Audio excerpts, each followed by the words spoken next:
சமீப காலத்தில் அதிகரித்து வரும் வழக்குகளில் இதுவும் ஒன்று.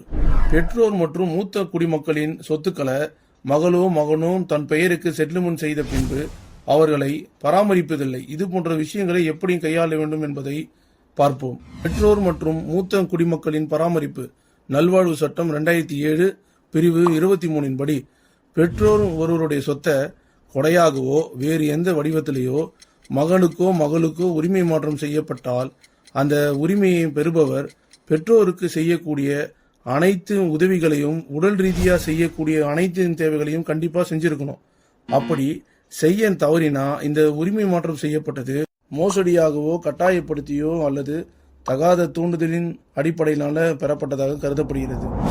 அப்படி செய்ய வேண்டிய தேவைகளை செய்ய தவறினா மூத்த குடிமக்கள் அவர்களது மாவட்டத்தில் உள்ள வருவாய் கோட்டாட்சியரை அணுகி மனுவை தாக்கல் செய்யலாம். மனுவை தாக்கல் செஞ்ச பிறகு இரு தரப்பினரையும் அழைத்து தீர விசாரித்து சுமூகமான தீர்வு வழங்கப்படும்.